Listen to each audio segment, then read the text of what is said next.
इसमें x1 n1 पहले के औसत और पहले के व्यक्तियों की संख्या जो पहले से उपस्थित थे, और इसमें n2 और x2 वे उन व्यक्तियों का और उन व्यक्तियों की संख्या तथा उन व्यक्तियों का औसत है जो आपके चले गए।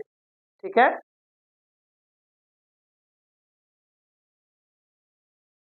हेलो वेलकम बच्चों।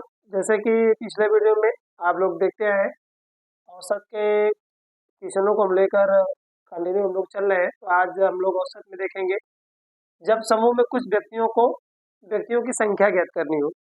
इसमें क्या होगा कि इसमें कुछ समूहों का औसत आपका दिया गया होगा, ठीक है, और उनके बाद उसमें पुरुषों, महिलाओं या बालकों और बालिकाओं की संख्या जो है आपसे अलग अलग पूछी जाएगी, जिनमें कुछ का उनका औसत दिया होगा। जैसे कि देखेंगे, इसमें क्वेश्चन हम लोग ले रखे हैं, किसी कक्षा के 60 छात्रों का औसत भार कितना है, 55 kg है, ठीक है, और इसमें लड़कियों का औसत भार 50 kg है तथा लड़कों का औसत भार 65 kg हो, तो बताना है लड़कों और लड़कियों की संख्या क्या होगी। यहाँ पर देखेंगे कि एक क्लास दिया गया, क्लास के सारे बच्चों की संख्या और औसत अलग अलग दिया गया है, लेकिन यहाँ पर लड़कों तथा लड़कियों की संख्या नहीं दी गई। टोटल छात्र दिया गया है, टोटल औसत दिया गया है, उसके बाद लड़कों तथा लड़कियों का औसत दिया गया है, उनकी संख्या यहाँ पर दी नहीं गई है।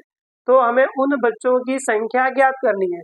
तो उन बच्चों की संख्या हम कैसे ज्ञात करेंगे, ठीक है, आइए देखते हैं। ऐसे क्वेश्चन यदि आते हैं आपके पेपर में तो आप कैसे सॉल्व करोगे। तो फिर से ध्यान से देख लीजिए, कह रहा किसी कक्षा के 60 छात्रों का औसत भार 55 kg है तथा यदि लड़कियों का औसत भार 50 kg तथा लड़कों का औसत भार 65 kg हो, तो लड़कों और लड़कियों की संख्या आप अलग अलग ज्ञात कीजिए। तो यहाँ पर पहले लिख लीजिए संख्या, ध्यान दीजिएगा क्रम से इसमें जैसे नाम होगा उसी तरह संख्या लिखेंगे। पहले लड़कियों की संख्या का औसत दिया गया, तो यहाँ पर लिखेंगे लड़कियां,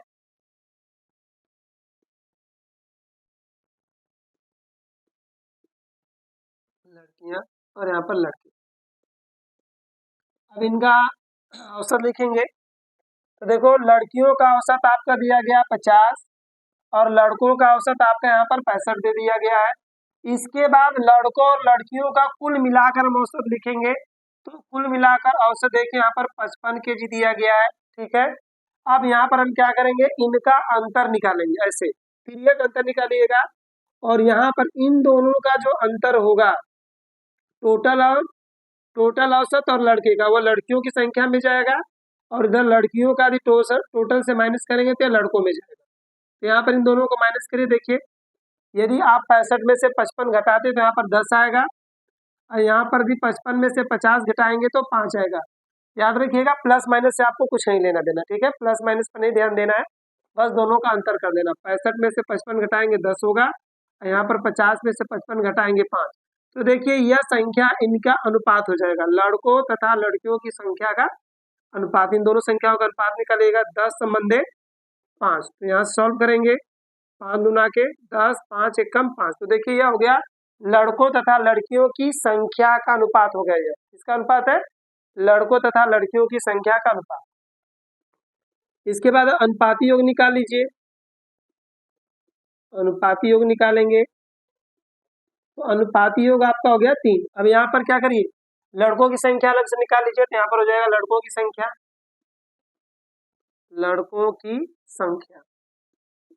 यदि लड़कों की संख्या निकालते तो कुल संख्या, तो देखिए कुल छात्रों की संख्या 60 पहले से ही दे रखा है, तो यहाँ पर आपके हो जाएंगे कुल छात्र गुणे लड़कों का औसत, तो यहाँ पर लड़कों का अनुपात, सॉरी यहाँ पर देखेंगे लड़कों का अनुपात कितना आया, 1 आया है, यहाँ पर बटे 1 कर देंगे, बटे में आपका अनुपाती योग होगा, तो अनुपाती योग 3 है, 3 से भाग दीजिएगा, 3 से भाग देने पर यहाँ पर 20 होगा, 20 गुणे 1 करेंगे बराबर आपका कितना आ जाएगा, 20 हो जाएगा, ठीक। अब यहाँ पर लड़कियों का अनुपात निकाल लीजिए, या लड़कियों की संख्या, सॉरी लड़कियों की संख्या, यदि लड़कियों की संख्या निकालते हैं तो यहाँ पर आपका हो जाएगा 60 गुणे लड़कियों का अनुपात 3 है, तो यहाँ पर सॉरी 2 है, तो गुणे 2 करिएगा, बटे में अनुपात योग 3, 3 से कटाइएगा, 20, 20 दूनी के 40। इस तरह लड़कों की संख्या जो है अरे लड़कियों की संख्या आ जाएगी 40। तो इस तरह लड़कियों की संख्या 40 तथा लड़कों की संख्या 20 आपको प्राप्त हो जाएगी। आइए अब क्वेश्चन नंबर 2 देखते हैं। जब समूह से कई व्यक्ति निकाल दिए जाए तो औसत भार पर क्या प्रभाव पड़ेगा। पिछले वीडियो में आप लोग देखा कि नहीं, जब समूह में कई व्यक्ति सम्मिलित होते हैं तो वैसे क्वेश्चनों को कैसे सॉल्व करते हैं, आज हम लोग इस वीडियो में देखेंगे कि जब समूह से कई व्यक्ति बाहर निकल जाए तो ऐसे क्वेश्चनों को कैसे सॉल्व करेंगे। तो पहले हम फार्मूला देख ले रहे हैं, क्योंकि बिना फार्मूले के होगा नहीं। हर सवाल का एक फार्मूला होता है, फार्मूला यदि आप याद रखते हैं तो किसी भी प्रकार के क्वेश्चनों को आसानी से सॉल्व किया जा सकता है। तो यहाँ पर आपका हो जाएगा नया औसत, क्योंकि व्यक्तियों के जाने के बाद औसत आपका चेंज हो जाएगा, अतः आपका हो जाएगा नया औसत बराबर आपका पहले का जो औसत दिया रहेगा। ठीक है, आपने यहाँ पर लिखिएगा x1 n1 और इसमें माइनस करिएगा x2 n2 बटे में कर लीजिएगा n1 माइनस n2। देखिए इसमें x1 n1 पहले के औसत और पहले के व्यक्तियों की संख्या जो पहले से उपस्थित थे, और इसमें n2 और x2 वे उन व्यक्तियों का और उन व्यक्तियों की संख्या तथा उन व्यक्तियों का औसत है जो आपके चले गए। ठीक है, यदि आपको लिखना चाहे तो लिख सकते हैं x1 पहले से उपस्थित व्यक्ति और n1 पहले से उपस्थित व्यक्तियों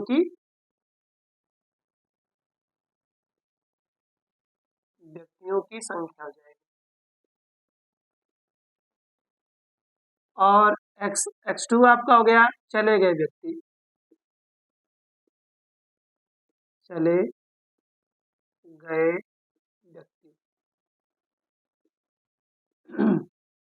आपका n2 होगा चले गए व्यक्तियों की संख्या,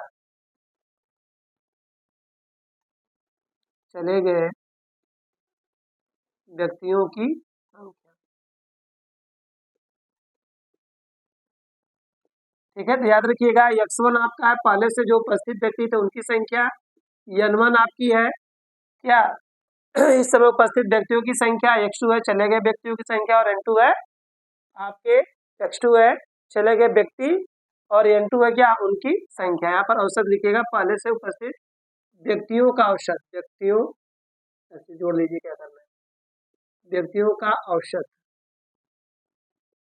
और यहाँ पर चले गए व्यक्तियों का औसत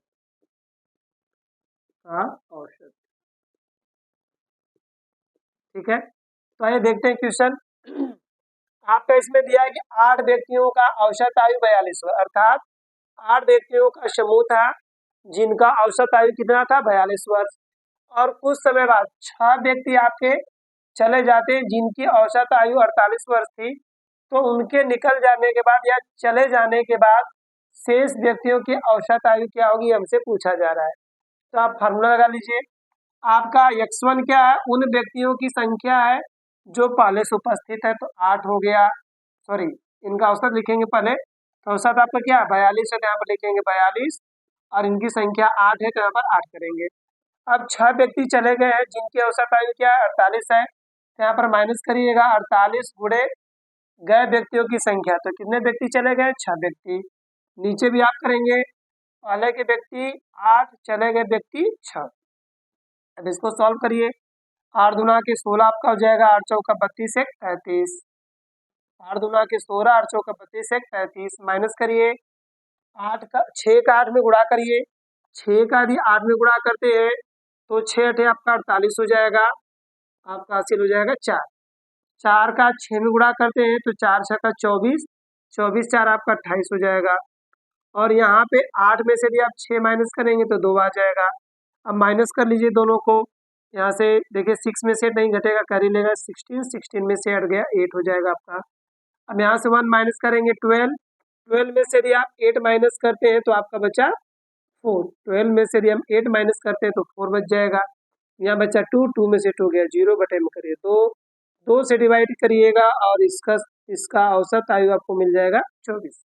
ठीक है, जो 2 व्यक्ति हमारे शेष बचे हैं उनकी औसत आयु कितनी आ गई 24। अब सेम इसी तरह आप दूसरा क्वेश्चन भी देख लीजिए, रिवीजन टाइप। आपका दिया 15 मजदूरों की औसत आमदनी कितनी है 65 है। यदि 60 औसत आमदनी वाले 10 मजदूरों को निकाल दिया जाए तो शेष मजदूरों की औसत मजदूरी क्या होगी।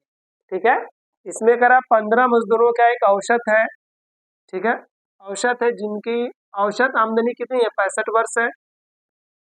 यदि 60 रुपये औसत वाले आमदनी के 10 मजदूरों को हटा दिया जाए तो शेष मजदूरों की औसत मजदूरी क्या होगी। तो सेम उसी तरह लिखेंगे, नया औसत, नया औसत। तो देखिए नया औसत में ध्यान देंगे तो x1 आपका पहले से मजदूरों की क्या औसत, तो पहले औसत हमारा क्या है 65 रुपये है और इनकी संख्या कितनी है 15 है। अब इसमें से 10 मजदूरों को हटाया गया है जिनका औसत 60 है, तो यहाँ पर करेंगे 60 गुणते इनकी संख्या, तो 10 मजदूरों को हटा गया तो गुणे 10 कर लेंगे। नीचे पहले के मजदूर 15, चले गए मजदूर 10। अब इनको सॉल्व कर लीजिए, 15 का 5 में गुणा करेंगे तो सभी लोग जानते हैं 15 पचे 75 को 5 हो जाएगा, 7 आपकी हासिल हो जाएगी। इसके बाद आपका हो जाएगा 15 छक्का 90, 90 में यदि आप 7 जोड़ते हैं तो 97 हो जाएगा। इधर 60 में यदि 10 का गुणा करते हैं तो आपका हो जाएगा 600, 600 बटा में 15 में से आप 10 माइनस कर दीजिए, आपका 5 हो जाएगा। माइनस करिए दोनों को, तो 975 में से यदि हम 600 घटाते हैं तो हमारा हो जाएगा 375 बटे में 5, तो 5 से भाग दे दीजिए तो आपका हो जाएगा, भाग दीजिए 5 सते 35 कर लेंगे, 7 बार में हो जाएगा आपका 2 बचा 5 बचे 25।